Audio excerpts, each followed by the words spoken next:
Good afternoon, Chair Stevens. Hopefully folks can see the presentation. Yes, I can see it. Thank you.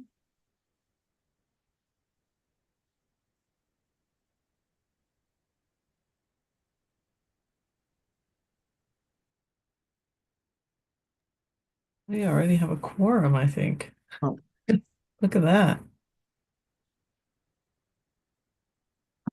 Sorry, I have my computer on mute. If you can say that again, I apologize. Oh, no, I said, look, we already have a quorum and it's not even three.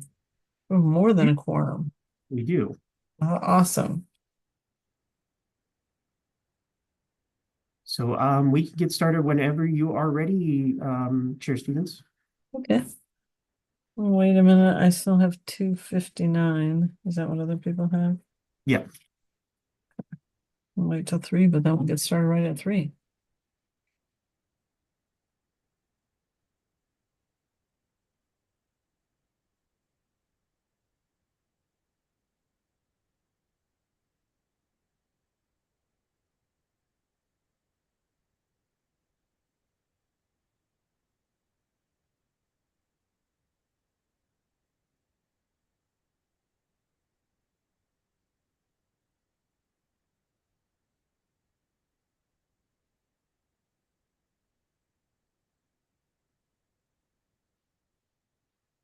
All right. Well, I have 3 o'clock now, and we do have a quorum already, so I think I will call this meeting to order. And Darius, will you do the roll call, please? Absolutely, Chair. Director Suniga. Present. Director Holguin. Here. Director Wheeler. Present. I'm mobile, so I'll be off camera for a bit. Director Stockinger. Here. Director Furco. Vice Chair Baca. And Chair Stevens. Here. We do have a quorum, Chair. Perfect. Thank you, Darius. Well, welcome everyone and good to see y'all. We will begin the meeting with public comment. Darius, did you hear from anybody who wanted to give public comment today? We did not have any requests for public comment for this meeting. And is there anyone online who wanted to give public comment? I think it's all staff and staff. Yeah, okay. yeah. All right, we will close public comment for the day and remind people that they can come next month and give us public comment. All right, so our first decision item is approval of the minutes from the December 5th, 2024 Board of Directors meeting. It's been a while since we've met. Would somebody like to make a motion for this item? So moved. Right, is there a second? Second. Okay, there's a motion and a second. Any further discussion on this item? Seeing none, all in favor say aye. Aye. Aye. Anyone opposed? Anyone abstaining? You have one abstention as I was absent. Okay, thank you, Director Wheeler. With 1, 2, how many? 4 to motion 1. passes 4 to 1. Okay, Yes. thank you. Thanks for not making me count all the boxes. All right, we will move on to the next decision item, which is approving the fiscal year 2026 budget, and Darius will be leading on this one. Thank you, Chair. The budget for fiscal year 26, we're bringing this up for board's final approval. The budget will be submitted as part of the overall CDOT package that goes to the governor's office, the Office of State Planning and Budget, in March and April. The CDOT budget will be up for approval by the Transportation Commission in March, and so this prepares this piece of the budget package for inclusion in that. And then, of course, the final budget will be signed through the long bill process that's done by the state legislature. This draft budget was reviewed by the board of directors in October. Not much has changed since we reviewed that at that time. In particular, any of the changes with the allocations for either admin, contingency reserve, or programs and projects, but we'll go through those quickly to see if there's any questions or if there's any last minute changes the board of directors would like to request. Starting off from a revenue standpoint, starting off in an overview standpoint, fiscal year 2026 revenue, including roll forwards from prior fiscal years, is expected to be around 43.6 million. The amount that's going to programming and projects is expected to be about 43.2 million. For administrative and operating costs in fiscal year 26, 182,000, and then 200,000 for board contingency as per the request under the requirements under the 10-year plan. A further breakdown of the revenues includes this chart here, which includes around 10.4 million in FY26 for the air pollution per ride fee. That is the fee on Uber, Lyft, and other TNC type activities throughout that are collected. For the retail delivery fee is expected around 3.01 million. We expect about 100,000 roll forward from unused administrative and operating funds. 29 million in the programming and projects unused from previous fiscal years. So that includes some of the programs that are active right now. But of course, with a NOFO still out there and the awards still to come, those funds, of course, haven't been used. And then the board did not use any of its contingency reserve last fiscal year, so that will roll forward as well. And that makes up the entire amount of the revenue that is expected in fiscal year 26.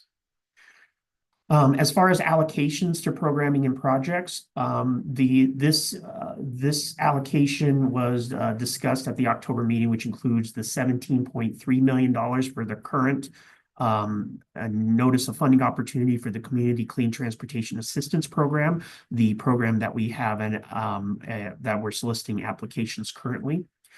For future calls for that program, allocating 4.78 million. And then for a larger infrastructure grant program to be discussed by the board, 21.15 million. There is no funds allocated for any type of consultant services in regards to these programs. And so that brings up the 43 million in total allocations to programming and projects.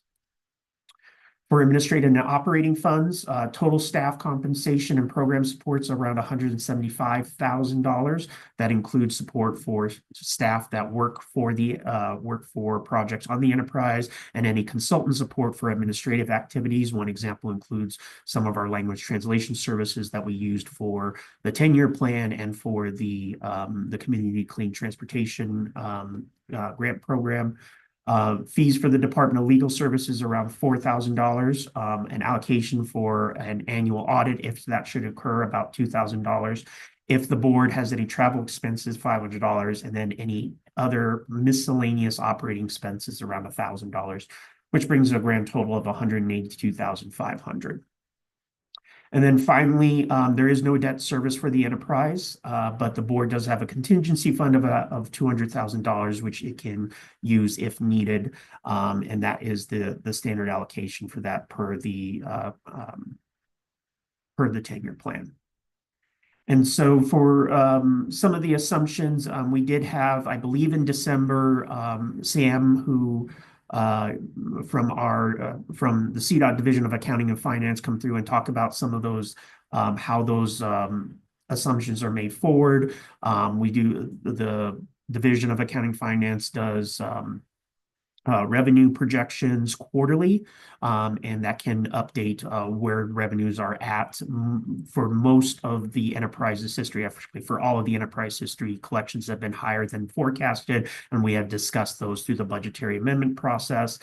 For administrative and operating activities, this is based off of historical allocations for that and anticipated work that will be done to execute the grant program as that will be anticipating getting going in fiscal year 26. And then some next steps, as I had mentioned previously, incorporation into the CDOT budget submission package that will go to the Office of State Planning and Budget around April and May timeframe, pending approval by the Transportation Commission. And then the start of fiscal year 26 will start on July 1st, 2025. So excuse the typo there. And then if there's any amendments, we can bring forward to that for board consideration in quarterly throughout the fiscal year. We do have in the packet attachment A, which has the full budget line item piece. But otherwise, happy to answer any questions, but seeking a motion of approval to adopt the fiscal year 26 revenue allocation plan. Thank you, Darius. Any questions for Darius? Director Holguin, please. Thank you, Chair. Darius, just a quick question regarding the Department of Law Legal Services for $1,000. Given the outstanding complaint against the enterprise, is that going to be enough? We hope it would be. Previous allocations to that in fiscal year, I believe 24 was when we had to ask, and it might have been this fiscal year, I forget which one, was around 2,500. So that's almost double what we had previously. So anticipating any action against that and any support for that. So it is an increase from what we've seen previously. Any other questions about the budget? Darius, so, when we say that future calls for the Community Clean Transportation Assistance Fund, we have like $4,700 at this point sort of allocated towards that. Is that something we anticipated to do, to roll into more dollars? Is that something, how often do we anticipate having a call for projects for those smaller grant dollars? It would be ultimately up to the board for discretion, but we anticipate based off of the long range revenue projections, the amount of funds that go into the enterprise to increase over time. But our recommendation, in order to get to a level that is similar to what we have for this current call, which is around 17 million, we would probably wait probably every 2 years in order to get close to that. So we anticipate about 4 million every single year. 12 million seems to be a fairly good number to allocate to the enterprise, and based off of the formula that goes into the 10-year plan, where 70% of the programming dollars goes to the larger grant program that the board of directors will decide on, and 30% goes to the smaller grant program. I think every 2 years seems to be an appropriate time period, but we can bring a proposal if the board of directors wishes to change that. Great, thank you. I just couldn't remember. And then with the large grant, we'll be probably talking about that at the start of this upcoming fiscal year. Is that? Staff anticipates to have information for the board's consideration in the months leading up to the next fiscal year in order to help make decisions based off of what we heard from projects that are out there and some of the administrative pieces in terms of funding presentations that happened throughout this current fiscal year. Okay, thank you. Thanks for that reminder. Anything else about the budget? Okay. Well, thank you, Darius. Appreciate that. I will entertain a motion to adopt the budget. You have it? All right. Is there a second? I'll second. Okay. Motion is second. Any further discussion on this item? Seeing none, all in favor say aye. Aye. Aye. Anyone opposed? Anyone abstaining? All right, that motion passes then. That's what, 5 to 0. Yep. Okay.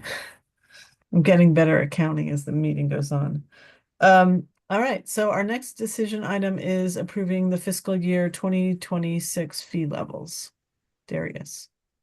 Thank you, Chair. As an annual duty for the enterprise every single year, it includes within statute the statutory authority to set the retail delivery fee and the rideshare fees that fund the enterprise programs. In various sections of 43-4-1303 of the Colorado Revised Statutes, it set the initial level of each of those fees for car share rides that are single occupancy car share rides, and then for joint or zero emission ones, there is a reduced fee on that, and then a portion of the retail delivery fee. The bottom section allows for adjustment of those fees based annually based on inflation, and the enterprise must notify the Department of Revenue no later than March 15th of any type of increase that is approved by the board of directors for those new fee levels. So based off of the Department of Revenue's analysis on the inflation rate, the fee levels that are recommended, or the maximum fee level that can be set for each of these three fees, is for the standard rideshare fee is to increase it from 24 cents to 25.5 cents. For the car share and zero emission vehicle rideshare fee, an increase from 12 and 3/4 cents to 13.5 cents, and then increasing the retail delivery fee from 75 hundredths of a cent to 78 hundredths of a cent. And that would be the maximum that the board can approve for this year. The board has the discretion to set the fee at any level it would like, up to the maximums that are outlined, that is based off of the annual inflation rate. If the board approves of fee level increases at this meeting, that will give staff direction to prepare a letter to the Department of Revenue notifying them of the enterprise's decision, and those new fee levels will take effect on July 1st of 2025. I will note that I think it's a little hard to see in the packet itself, but there is a very long sheet that shows the inflation level and then all the fees that goes into the total rideshare fee and the retail delivery fee, which funds multiple enterprises and multiple departments. But the portion that goes specifically to this enterprise are included in the packet that I'd shown a couple of slides ago. And with that, I'm open to any questions. Otherwise, asking for a motion to approve the new fee levels from the board of directors. Any questions on this? I didn't imagine there would be. We do this every year. But Darius, was there a bill at the state capitol that looked to get rid of I think the retail delivery fee? And was that I didn't think maybe it had much of a chance of passing, but is that something that's still active, or has that been sort of killed in committee, or what? What's a sense of that? I think CDOT Legislative Liaison Emily Hadaway can help answer that question if you don't mind, Chair. Yeah, that'd be great. Hi, Emily. Hi, Chair. How are you? Yes, so there's been a few bills of that nature that have popped up. So there was one bill in the House that did not pass its first committee. So that aimed to repeal retail delivery fees. So that title was just repeal retail delivery fees. Then there was a second bill in the Senate, which also has died, that aimed to repeal a series of transportation fees, and one of those was the rideshare fee. They were both up at the exact same time, and so I was running between them. But between both of them, yeah, it would not have been good for this enterprise, but they didn't have a chance of passing. And then there is a third bill, which also doesn't have, which also we're tracking very closely to this, that'll be up next week, that also is drafted to remove the retail delivery fee. And that one is specific to reducing costs around groceries and utilities. So that's another one we're tracking. It's kind of the same type of situation where we're not, it's not likely to pass, but we'll be there to oppose the bill as well. Thank you for explaining that. And yeah, that's the one that has a bunch of it talks about lowering groceries in the title of the bill, I think, but then it goes on to list all kinds of different fees that it wants to get rid of. Yep. Okay, I've that bill I've actually seen, and yeah, it's bills are supposed to be single subject. It didn't seem like it was to me, but that's right. Not, yeah, there's a lot of okay. topics in that one bill, but yeah, Darius was explaining... like, when I started reading through it, I was like, oh, okay. All right. Right. Yeah, I guess confusing. A lot could be considered utility and grocery, but yeah, that will be up March 4th, and so Darius is planning to be there with me. Since there are so many fees implicated in that bill as well, a lot of other agencies will also be there testifying about why those fees are important to our departments. Great, thank you. Director Wheeler, please go ahead. Madam Chair, thank you. I'm curious who sponsored those bills that did not make it out of committee, both in the House and the Senate. I've not been following bills this session. Who sponsored those? Yes, so the first bill that was in the House, the sponsor was Representative Dan Woog. He was formerly in the legislature and then wasn't in the legislature for the last 2 years, and then he just was reelected this past election. So he represents the Firestone area, and then the bill that would have repealed the rideshare fee, that was Senator Scott Bright, and he represents like parts of Henderson and Brighton and parts of Weld. He took over Priola's seat in the Senate.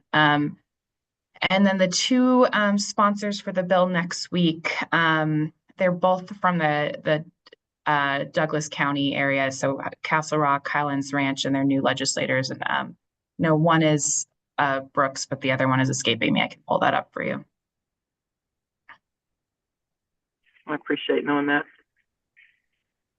Thank you. Any other questions about either the legislation or what Darius presented? Okay, so obviously we have the option to adopt a lower increase, a smaller increase if we wanted to. We haven't done that in the past, but it is an option. So there is a motion in front of folks, and if you want to change the motion in any kind of way, you can also do that. But I would ask for a motion for this item. So moved. Okay, Second. thank you. Okay, there's a motion and a second. Any further discussion on this item? All right, seeing none, all in favor say aye. Aye. Aye. Aye. Okay, that passes 5-0. Oh, I think it does. Let's see. Are there any opposed? And anyone abstaining? Okay, I was right the first time, but just want to make sure. Thank you. All right, we will move on to the next agenda item. The next agenda item is to update the NAAPME grant eligibility criteria, in particular one line within this.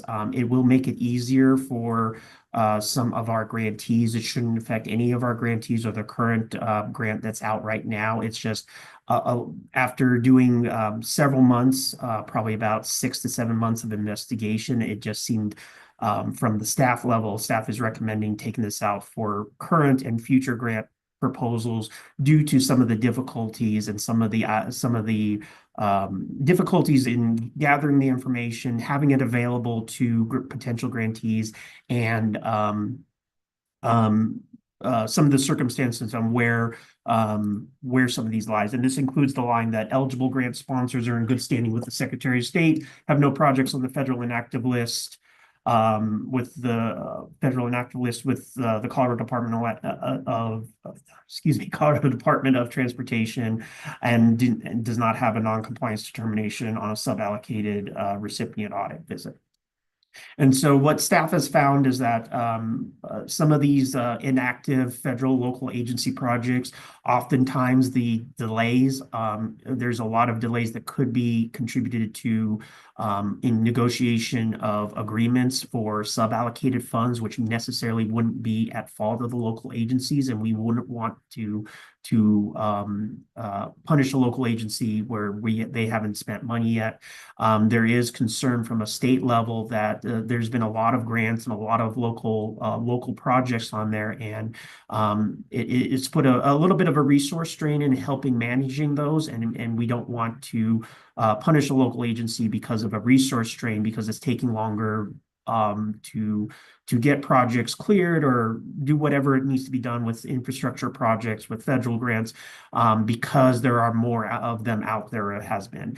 There is uncertainty from the federal government in terms of execution of grant programs. I can't go into more on this because I don't know as much, but we do know that there's uncertainty on that out there, may lead to the inactive level, which the definition of inactive is no activity on a federal aid project of 12 months or greater.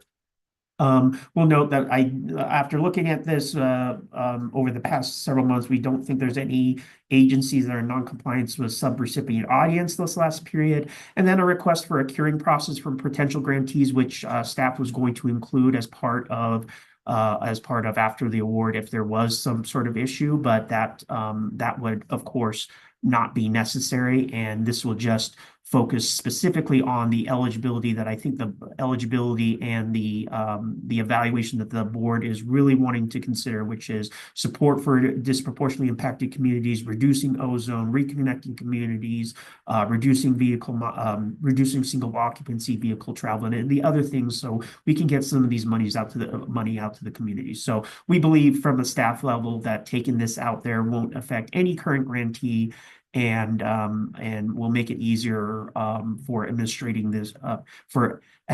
these programs going forward, just because of the time and the due diligence that we put on there. So because this is an item under the fiscal policy of the enterprise, we do need a board's decision to remove this. And if the board does remove it, we'll make note on the CTAP website, and we will remove it from the 10-year plan, this one line, in the future version when that gets updated.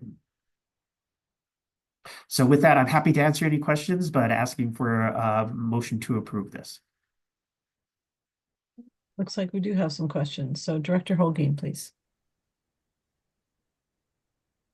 Thank you, Chair.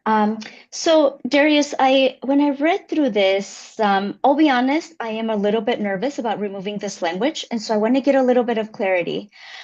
So it seems like the reason that this has become an issue is because of specifically the language, have no projects on the federal inactive list with the Colorado Department of Transportation or any local government within the non-attainment area. Yeah.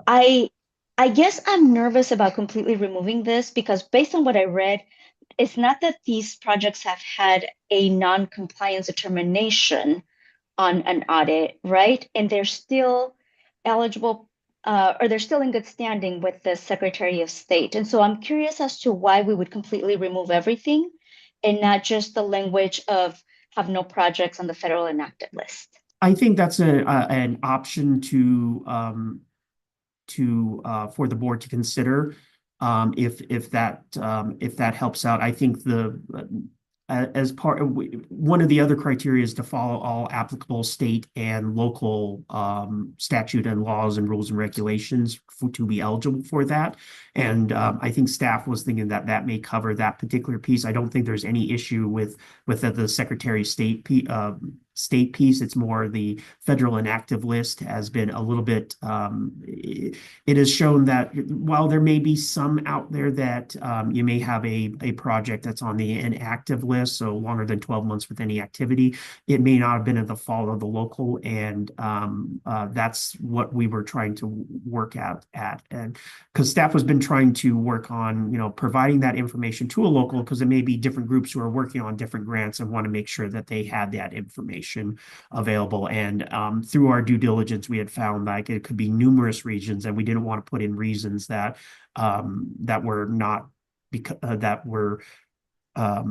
not because of anything that was done by the local agency. So we could amend the motion if you would like, Director Holguin. Okay, thank you. I worry about the eroding trust of communities in tax dollars, and just completely removing it makes me a little bit nervous. Thank you.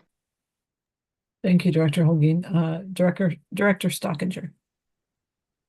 Yeah, I was wondering, and I apologize, Darius, if you said this earlier when you kicked this topic off, but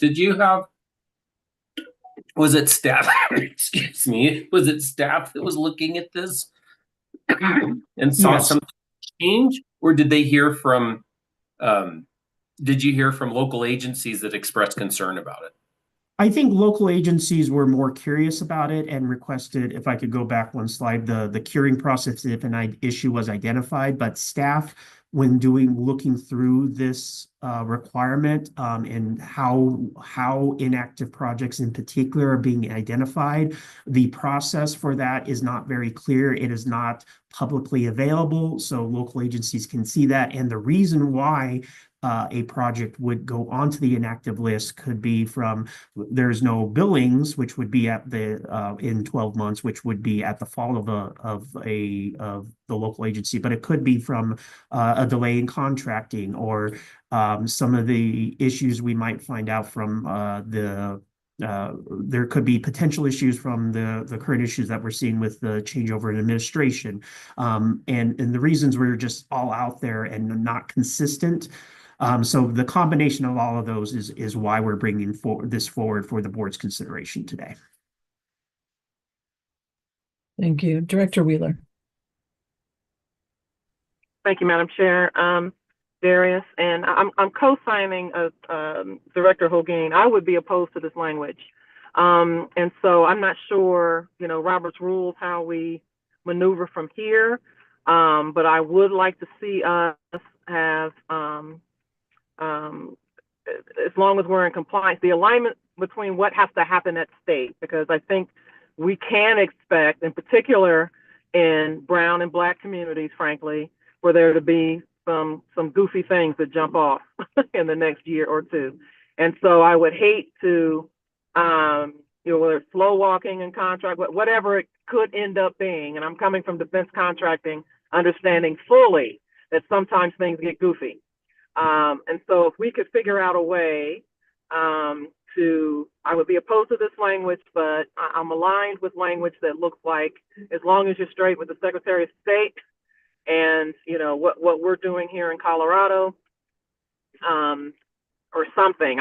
You had a thing that you said, Darius, that I could get on board with, but I'm not on board with this language. Thank you, Director Wheeler. And after Director Snega's question, I do have a recommended motion for the board to consider, and a board member can, per Robert's rules, can not take our motion, but make the amended motion for consideration by the board. Thank you. Director Snega.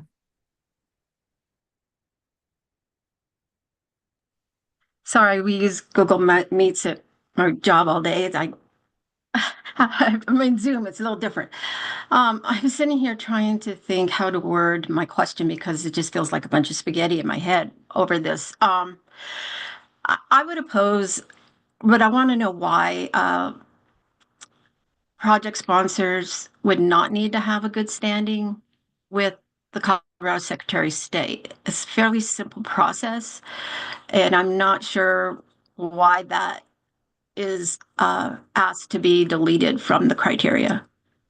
Yeah, and I think Director Suniga, that particular line of this requirement wasn't the issue. It was in particular the federal inactive list was the particular issue. For the Colorado Secretary of State piece is a process for not only local agencies but businesses, and that wasn't an issue on there. And staff had considered that there is a line in the 10-year plan to be compliant with state and local statute that might have been sufficient. But if the board feels that that still needs to be in there, after this question, we can propose an alternative motion that may be more palatable for the board. From what I believe and my personal experience, it's a matter of filling out some forms, on a timely basis, and you're still in good standing, just kind of keeping up with the Secretary of State. But I'm wondering of this, how much of this, if any, comes from the impacts from like what we've seen recently from federal with the grant freezes and stuff like that? Are there any potential impacts to this project? Meaning, like, if they had this huge project, I guess is what I'm thinking. There was a huge project going on, but now they can't access funds. Would this request have anything to do with that? Giving people eligibility to come to us to help finish funding projects. Well, it's kind of hard to say because the information has been slow on there. I don't think there's any there has been impacts to certain federal programs throughout state government. I think there was an impact to our National Electric Vehicle Program through CDOT.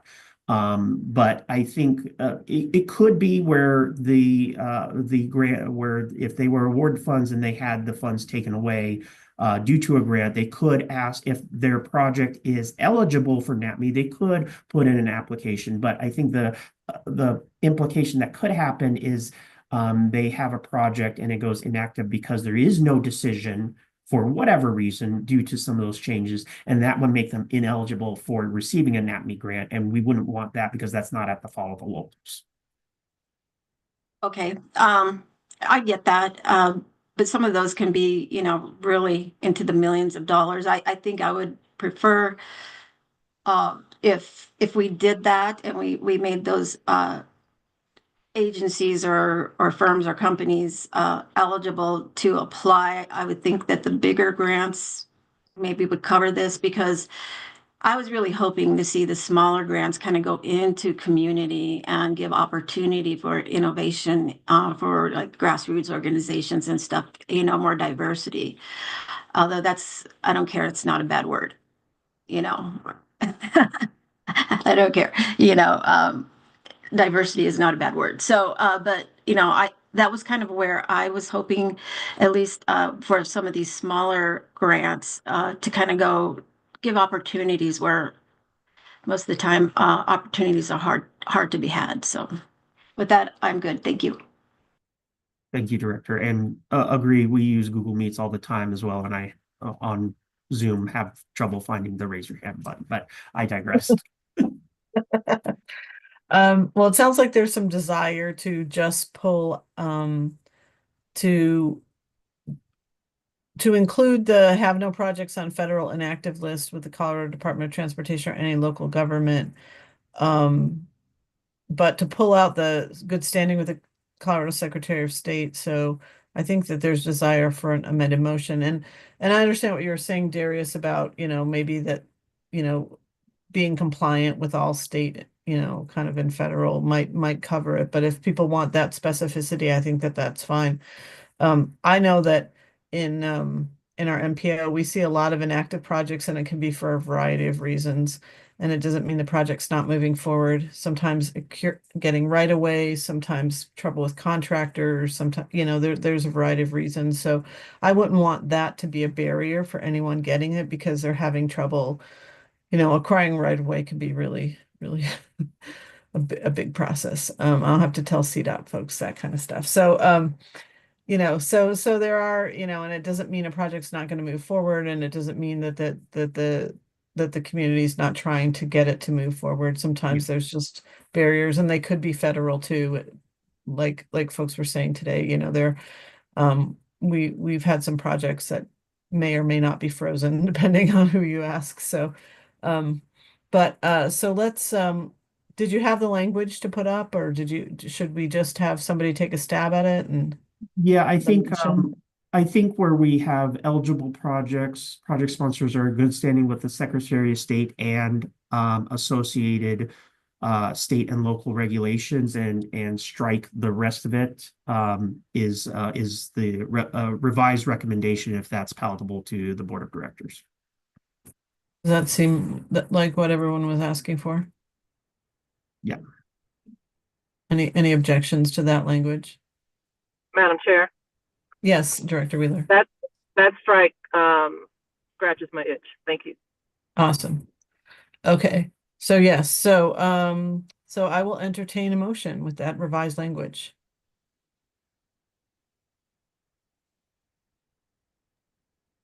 Love to, but I'm not going to attempt it. I'm a little confused.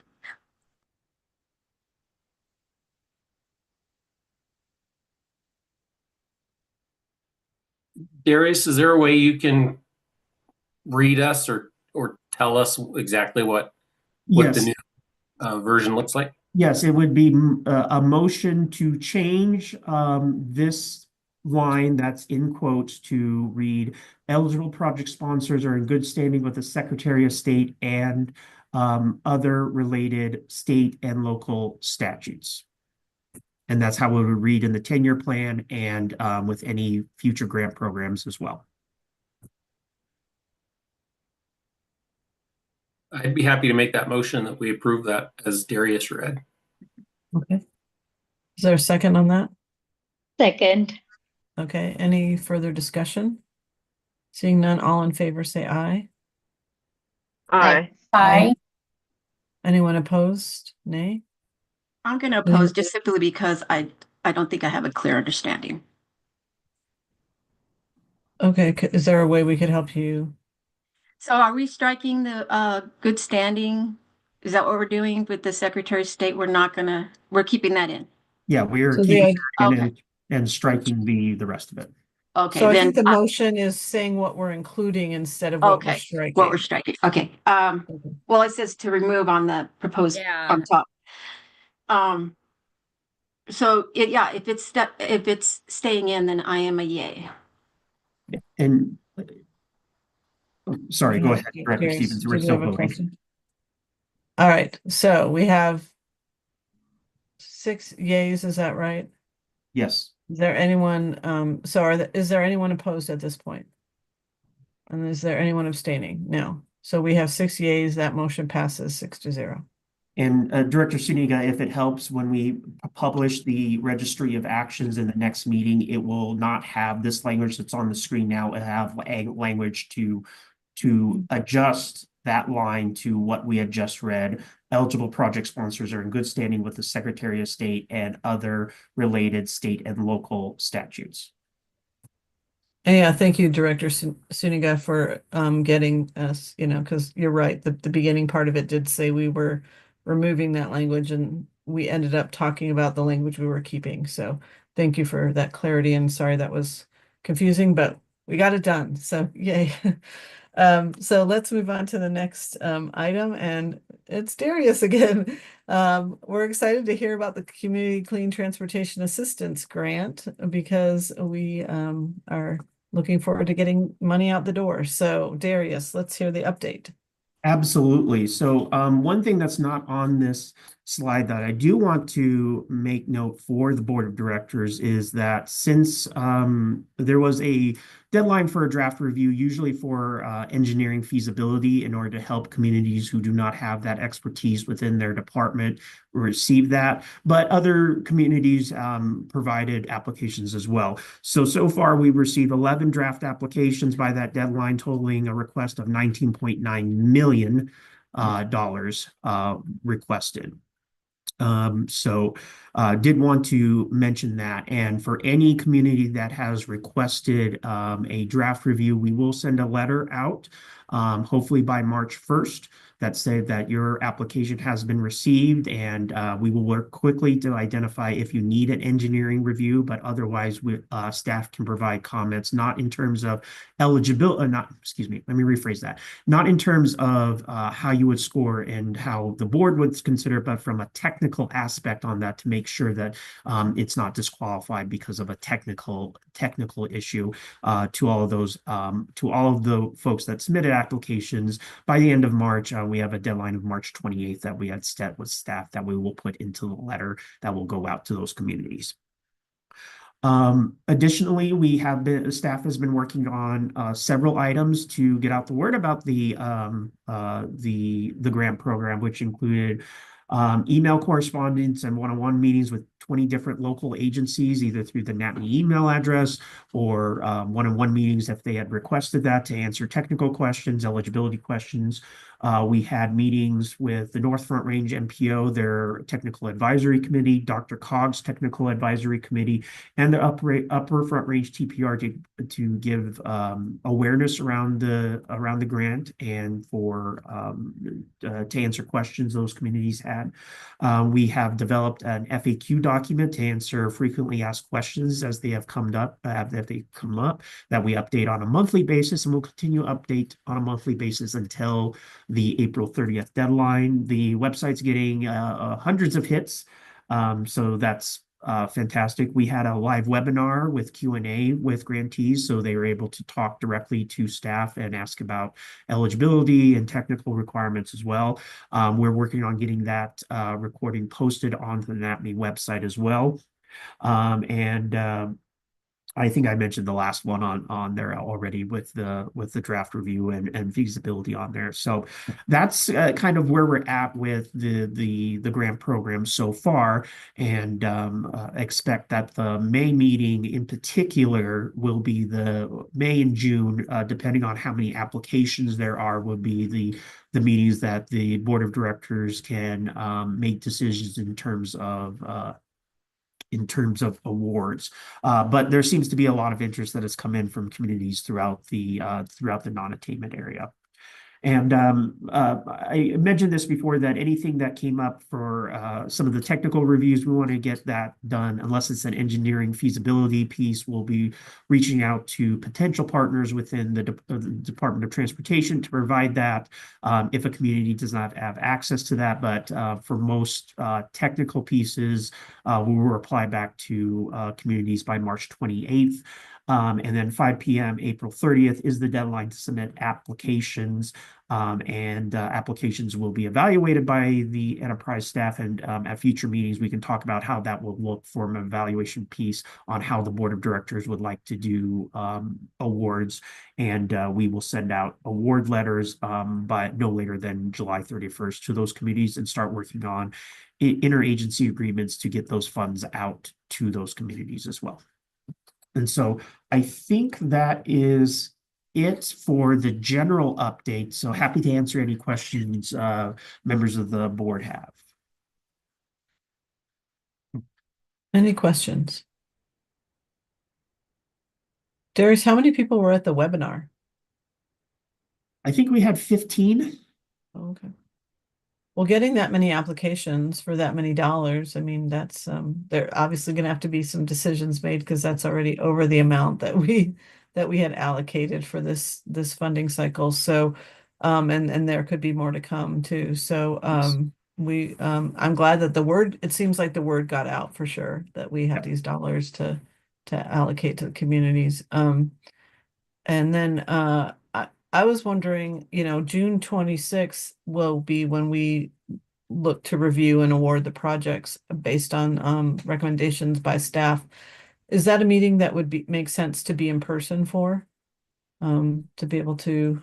It would be up for the board, but I think that would be a good idea, Chair. Yeah, if folks, I know it's a rough time. Sometimes folks are away on summer stuff, but I think it wouldn't be a bad time for us to get together, and I mean maybe even meet a little earlier, or I don't know what we can think about what that might look like. But I guess I would think, like, look at your calendars and see if that might work. I think it would be good to be in person to kind of have those applications and really kind of be able to have that give and take as we discuss the applications that we want to fund. So hopefully that might work for everybody. Any other questions for Darius on this?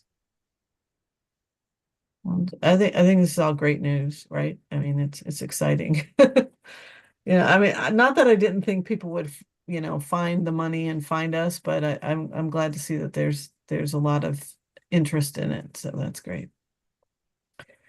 All right, we will move on to our next item then. As part of the CTAP program, we do have one match hardship reduction request that came through. This is from Weld County. This is for a project that is labeled as the County Road 52 and Weld County Road 59 roundabout project. This one has local sponsors of, I believe, Lochbuie, Hudson, and Kingsburg. I believe those are the communities that are helping sponsor this project. Some of the items that are mentioned in the letter, which is included in the packet for board of directors, is that the local sponsors have limited funds. The project supports disproportionately impacted communities in rural Weld County. I believe this project is in the southeast corner of Weld County, if I remember, if I got my geography right there. It does support, as mentioned in the letter, greenhouse gas emission reduction as outlined in CDOT's GHG report, which is a eligibility requirement under statute. I believe it's 43-4-1302. And I believe the request is for a reduction of the match to 0%. Now, with this particular item, this is the only one that we've gotten so far. There may be ones in the future. I will note that the board of directors have to approve this through a vote, but they can approve a 0% match or any reduction of a match between 20%, which is the standard that is outlined within the grant, and that 0%. But also an approval of a match request does not constitute an award on there. It still needs to go through the evaluation process with all the other items. It's just with this one, they will at least know that if their project is selected, they wouldn't have that match requirement.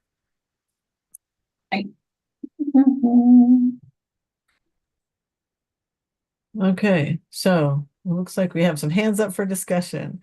All right, Vice Chair Baca, please. I am unmuted. Hi, everyone. Thank you, Darius, for that update. Do we know? We don't know yet the total project amount. Is that correct? We do, because we have a draft application, and I can get that information in just a second. Pull that up while we're talking. Yeah. I'm gonna go ahead and continue to talk.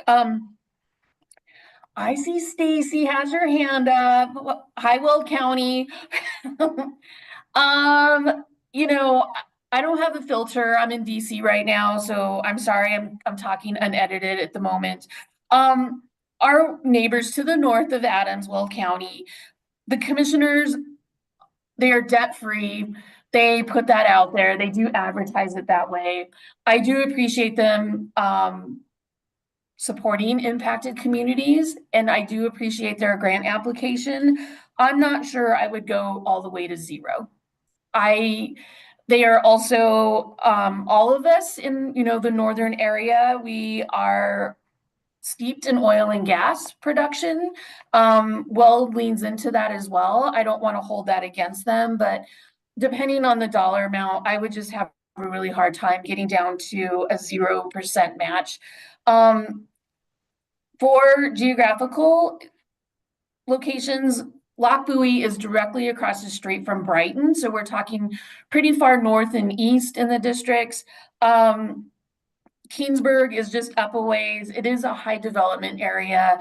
I'm not sure on the demographics. I'm sure Commissioner Zuniga can fill in on that. So I don't have the application. I don't need the application, but interested, and I just really appreciate them looking out for community. I also want this funds going to those that are really on a hardship. And I don't know if I always get that from our neighbors my neighbor to the north. Thank you. Yeah. Go ahead. I'm sorry, Chair Stevens. I did want to answer Vice Chair Baca's question. The requested amount in this application is $1.8 million. Thank you. And then can you clarify, was the project being put forward by Weld County, or was it these 3 communities kind of combined and Weld County was just writing the letter of support? Who was the actual applicant? The applicant that came through, it came from Weld County itself, was the applicant who submitted, was the entity who submitted the application. Okay, thank you. Director Suniga. Can I do a follow-up? I'm so sorry, Chair. Yeah. Darius, did we have any criteria for hardship, or was it just an ask that was available to all the applicants? Because that would matter. 1.8 million is it's a reasonable dollar amount that I think that the NAAPME, that this board can look at. Absolutely, 100%. So was there any criteria to determine a hardship? I would say, Vice Chair Baca, no, there wasn't any. It was an option for consideration by the board of directors, but I would note that in similar programs, in particular the Multimodal Options Fund, which has a similar type of requirement for match reductions, they have match They have a more complicated formula for match that goes from 50% all the way down to 0% match. And Weld County and these communities have received match reduction requests from the Transportation Commission in the past. So it is consistent with what has happened previously in other types of programs. Thank you. Thank you, Darius. All right. Director Suniga. Well, thank you, Director Baca. You were actually very eloquent, and I'm trying to match that. I'm obviously a member of Weld County, and I've seen these roundabout projects go up everywhere in Weld County. It seems to be a favorite staple from the county commissioners. I guess I will just tell you right up front, I'm opposed to this. I wouldn't vote on giving them a reduction without seeing a full proposal, a full reason why, because I think Director Baca was not too far off to say that we know there is money in this entity. And as remove myself from a director of this board, but as a resident of Weld County, I've seen lots of money go to a lot less. And so I'm a little doubtful. But if the board wants to grant this because they received it before, that's totally, my respect for each and every one of your votes. But I just think right now, I'm probably going to be a no vote on this.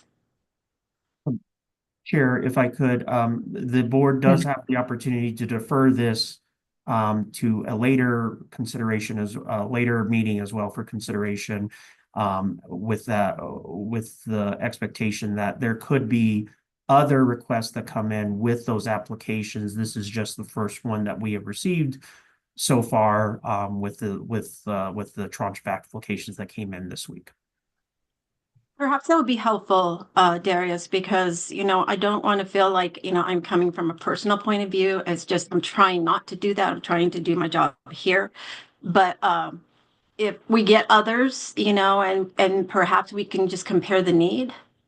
It's really hard to say without looking at the numbers of the budgets that they're going to propose. I'm sure we're going to get some information on money on hand and that kind of stuff for these projects. I know it's a simple application request, but I just feel right now I don't have enough information about what they're going to submit. So I would be okay with kicking this can down the road. Thank you. Director Wheeler, please. Madam Chair, thanks. I actually, as things stand, I'm a no. So I would like to see, what other communities put their applications in and make such a request as well. So if there's a way, do we need to rework the motion to shift it to a future conversation, or what needs to happen, Darius, to make sure that we catch up with it at another time? Because if the question were called today, I would also be a no. So I think, Director Wheeler, we can not have any action on this proposed motion. I think Kathy can correct me if I get my Robert's rules wrong, that we can move this motion to a future meeting, most likely at the meeting for award, based on what I'm hearing from members of the board today. Thank you. Vice Chair Baca. Thank you for that, Darius, and Commissioner Wheeler for that clarification. Thank you for the opportunity to speak a second time. I'm with Commissioner Zuniga that, I will check my bias when we make this decision. We just don't have enough information. We also don't have criteria. So I think deferring this, and so until we see the need of all the applicants when those deadlines hit, and raising it up again, Darius, that's the direction I'd like to take today with supportive staff and the board. Thank you. I see Kathy Young on, and maybe you can advise us on how to proceed here. Well, there's people on this call who are definitely more experts than I am. But I think I would recommend someone making a motion to table this, and then I'd like to see a vote on that. Or you can have a motion or there can, I'd like to see that the majority, the quorum would like to table it, because there might be some people who want to just vote on it today. So that would be my recommendation. Thank you. I appreciate that. Director Wheeler, did you have another question?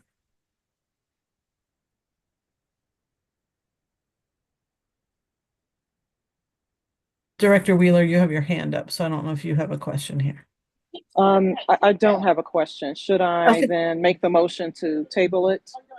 Let's hear from, if you don't mind, let's hear from Director Holguin, who had, maybe, okay, no. No, I think was that- just gonna make the motion to table Okay. this. Okay. I don't care who makes the motion. I'm agnostic about that. So Director Wheeler, did you want to move? And then I guess one thing I wanted to see is, would it be good for us to have some criteria, or what kind of criteria has CDOT used in the past to make these kind of, because I noticed that they mentioned, census blocks of, or that were, affected, in the area where this project was happening. And so, I don't know, is that something we want to use as a funding or as a way to measure that? Is it more like using EnviroScreen kind of situation? Is it, it's hard to know what a certain county's finances are or a certain community's finances are, without that kind. So I don't know what would be a good way to determine that, because I think that putting it off is fine, but we still may have some of these same questions come up if we put it off. And so before we make the motion, I didn't know if we should consider some kind of criteria for granting these reduced or no match kind of situations. Chair, Director Wheeler. Oh, I'm sorry. I'll let Thank you. Darius. Okay. Okay, standing by. All right. Thank you. Sorry. I was confusing myself. So, Chair, to answer your question, there is the Multimodal Options Funds program has a match reduction formula that is done, or the opportunity to reduce that match. If it's taken to the Transportation Commission, we could provide that at that information at the next meeting. We did have a presentation on this probably a year or so ago, so we could refresh some of that information if that would be helpful for the board in order to make its decisions. I think that would be helpful. So Director Wheeler, I think you had your hand up, and then I Director did, Susan. and then with that, yes, I was going to suggest that we figure out what our criteria. I thought we had landed on criterion for this, and so I'm acknowledging that I missed. I may have missed that meeting, but yeah, I'm all for if you could give us a roadmap or a framework so that we have that in hand, and then we really are less subjective in our evaluations of whether or not the need, you know what I mean, is for this goes away. So so I'm for that. Thank you. With that, I'm complete. Thank you, Director Wheeler. I totally agree. Director Suniga. Yeah, I wanted to say I thought we had a pretty healthy discussion about this probably about last year, this time or so, or near summertime, when we were talking about, especially the smaller grants, the first run that we're doing, and we were talking about two things. Is we had brought as a board, the idea of having this percent grant match lowered for organizations that didn't have funding. We were looking, I think, more around grassroots organizations, small, a kids club, or something like that wanted to do something that didn't really have the funding. But also, we also expressed some concern with larger communities,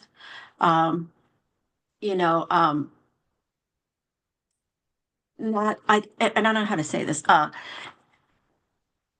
having some caution, I guess, about taking on projects that perhaps were already funded or could have been funded, and we were talking about larger entities, like city governments and stuff. Now, if this was like Keensburg or Lockwood or Hudson, those towns, I could understand where hardships would come. But being, from a county, it's that's where I'm not wrapping my head around it. So having some very definitive guidelines, I think, and Director Wheeler said it perfectly, so that we're not here subjectively making decisions. If we could have that, Darius, I would love to look at what you've got, and then we can maybe tweak to meet the needs of this grant. But I just wanted to remind us that we did have those discussions in those capacities. To kind of keep in mind when we do talk about this in the future. Thank you.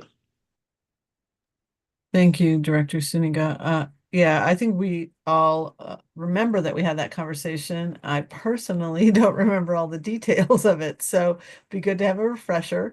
And then we would have just more ideas about how we wanted to do that. It seems like, I mean, the communities affected certainly may be in need, and they may need Weld County to put that project out for them because they don't have the, staff capacity to even apply for the grant, right? And so maybe Weld County is assuming some of the, the responsibility for that. And so, we can think about that in a few different ways, um, but yeah, it seems like it's going to be better to just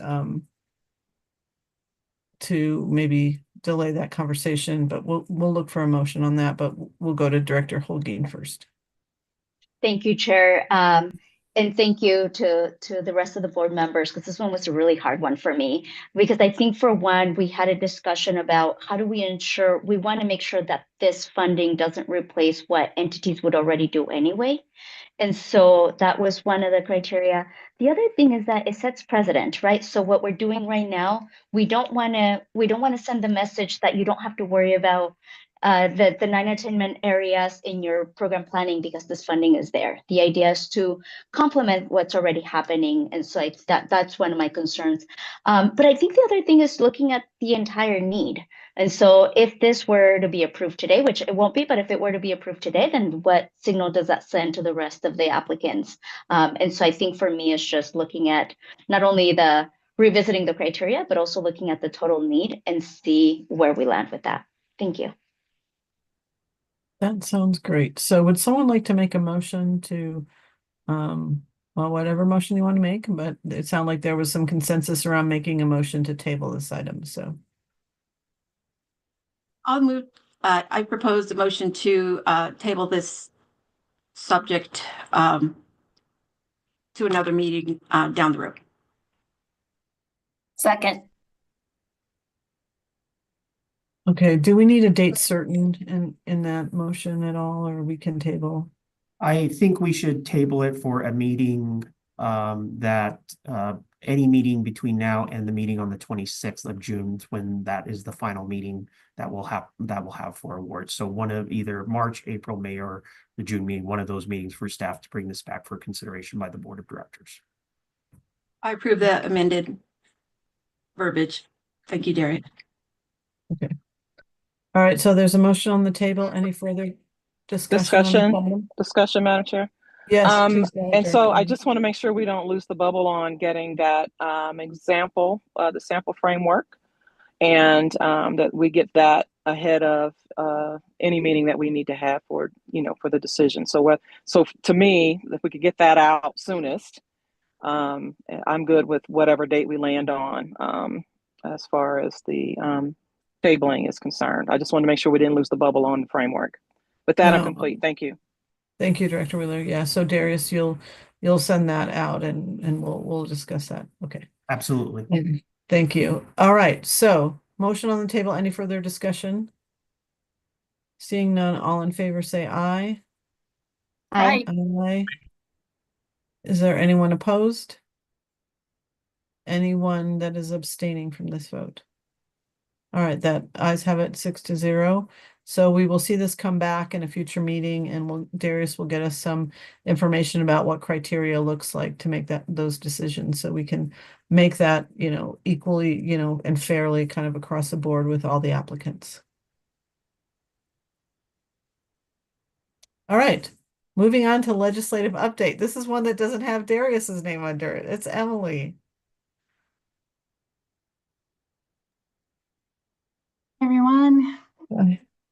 Yes, great to see you guys. Thanks for having me here. Yeah, we did speak about the 3 bills that would repeal fees. I sent a chat to everyone in this room that I had misspoken a little bit on this grocery and utility bill reduction measure. So the sponsor on that one is Senator Baisley. But yes, so these are the 3 bills here at the top that aim to reduce those or repeal those fees. So 1144 has been postponed indefinitely.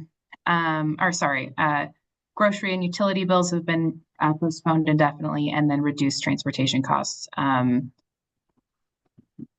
just one second. I just confused those in my head. I've been doing that a lot. Reduced transportation costs has been postponed indefinitely, and grocery and utility bills will be up in committee next week. And then the one that I haven't spoken about yet is the bill to increase transportation mode choice to reduce emissions. So that was a bill that was drafted in the TLRC over the interim. It's still waiting to be heard in committee. We've received a lot of different feedback from local governments on that bill. So that is a bill that CDOT has taken a support position on, but we know that there are substantial amendments coming. So basically, the initial version of the bill tasked CDOT with doing a mode choice assessment and setting mode choice reduction targets that a variety of different groups would be required to adopt. And the bill would allow NAAPME to grant awards for the development of those mode choice implementation plans. We're hearing the latest version of the bill will focus more on where we're seeing specific gaps in mode choice plans, where there are gaps in connections for bike lanes and pedestrian crossways and potentially transit as well. So we know that that amendment is coming, and so we haven't seen the final draft on bill paper of what that will look like. So, more to come on that. Happy to share with the committee when we see that amendment, but we do know that that is scheduled in committee, I believe, on the 12th. So it's coming up here quickly, but it's a bill that we're looking forward to see through these last few months now that we've seen some new amendments coming forward. I think just kind of generally, just to share about this specific session. Of course, kind of the theme of this session has been budget. So that's part of the reason that CDOT doesn't have pretty significant agency bills this year. A lot of the other agencies are also in that same position. All of the agencies are negotiating right now with the JBC and have some significant budget cuts on the table, and CDOT is no different. So we will be speaking to the JBC again next week to answer some questions that they've had about our budget reduction proposals. And we're currently in the phase of encouraging them to adopt our proposals, which, again, no one wants to be in the position of proposing cuts, but we're faced in a pretty difficult budget environment. And so our task now is encouraging them to accept the lowest cuts possible that would balance the budget. And so that's what we've been working on for the last few months. But yeah, happy to answer any questions. Sorry, I got a little jumbled there at the beginning between those 3 bills. There's so many different fee repeal bills this year that they're easy to get confused. But yeah, let me know what questions I can answer. I'm sure we all get confused with juggling the 500 or so bills that are out there in the world. So There's any quite a lot. questions? Yeah, there are quite a lot. Any questions on the legislative update? Director Suniga. Thank you. Hi, Emily. How are you? Doing good. Hi, Stacy. Good to see you. You too. So just to clarify, the only one that's active now is SB 2530. So on this list, the two that are active are SB 2530 and SB 25139. So these two right in the middle are the two active ones. The one at the top and the one at the bottom have both been postponed indefinitely. We will see SB 25139 up in committee next week, and we don't expect it to pass its first round of committee. And then SB 30 will be up in committee, I believe, in 2 weeks. All right, perfect. Thank you. Any other questions on these?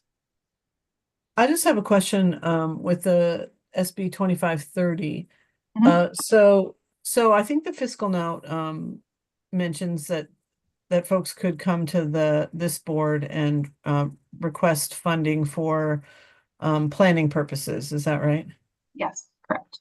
That's still up to the board to decide whether they would want to grant those opportunities. Is that right? Yeah, so it would be and that's my understanding, is that it would be an allowable use that would be, mandated by the legislature, but you would still have that discretion of making those awards. I couldn't remember, and I think I had asked Darius because I wasn't sure that we could use these dollars for planning purposes. I thought they had to be more for implementation, and so, but it looks like they can be. Darius, is that your? If they pass this bill, then definitely for that purpose. And I think we'd have to, if it's an allowable use under the CMAQ regulations from the CMAQ program in the federal government, it would be an allowable use. But most of those programs on implementation or designed to implement, there are a couple of items that are non-infrastructure or could be planning that are allowable under CMAQ. But if this bill was to go through, then it would specifically state that the board can make awards specific to this purpose. Right, even if it was not disallowed from CMAQ because of this bill, it would override any kind of prohibition on that. Okay. Correct. I mean, it depends, Emily. I think that there are a lot of amendments that are coming to this bill because I think that there was some pushback from communities about the planning, the onus for, doing all this planning, and some of the communities, it went down to communities as small as like communities of 5,000 or something like that. And so it sort of remains to be seen what that looks like. And so we could decide then obviously wouldn't be in this cycle. It would be in a future cycle that we would be granting something like that. And, we could decide, I mean, small communities it might be a huge burden to do some of that planning, and they might need those resources. So it's nothing required, and it's nothing we have to decide on today, but it is just something that does mention this board. And I think it's very helpful for us to kind of know that that's out there. Yeah, I would agree with that. And